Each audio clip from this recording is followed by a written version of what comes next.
কাজে লাগাই নাই, কিন্তু কেউ তো হতে লাগাতে পারেন, অতএব কেউ ধনী হতে পারে সরকারের অর্থ চুরি করে।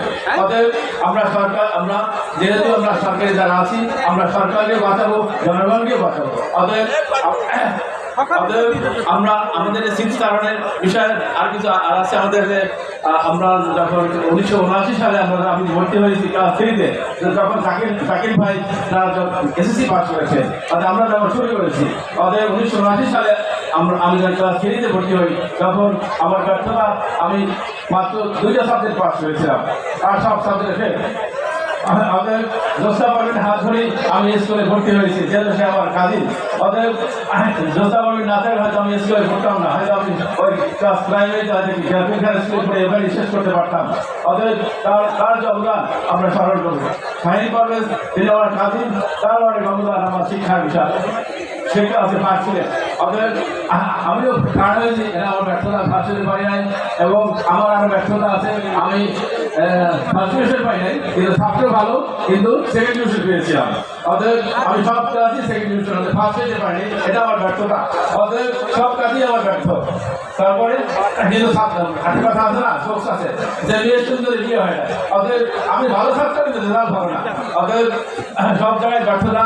এবং আমি সরকারের পক্ষ থেকে স্কুলের জন্য চেষ্টা করেছিলাম, ডিগ্রি স্কুল 4 তলা করার জন্য, এটা শেষ করতে পারেন, এটা আমার ব্যর্থতা।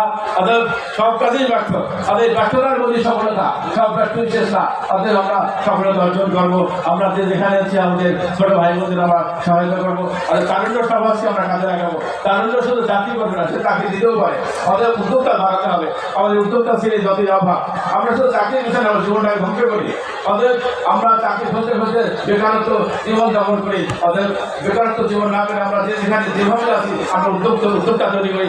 উদ্যোক্তার মাধ্যমে আমাদের কর্মসংস্থান সৃষ্টি হবে। এক ভাই বলে গেছেন যে কারিগরি কার্যক্রম, কারিগরি ব্যবস্থাকে আমরা কাজে লাগাতে পারি। অতএব এখানে আমরা আমাদের শিক্ষার মান দিন দিন করে যাচ্ছে, শিক্ষার মান বৃদ্ধি করা জরুরি। আমাদের টিচাররা আজকে শিক্ষা দিচ্ছে না, টিচারদের ব্যর্থতা। এখানে আমাদের নিয়োগ বাণিজ্য আছে, নিয়োগ বাণিজ্য দূর করতে হবে। যারা নিয়োগ বাণিজ্য করে ভালো টিচার নিয়োগ দিতে পারছে না, ভালো ছাত্র তৈরি হচ্ছে না। অর্থাৎ ভালো ছাত্রদের জন্য ভালো নিয়োগ দিতে হবে। অতএব আমাদের টিচার স্টাফকে নতুন করে সাজানো দরকার বলে মনে করি।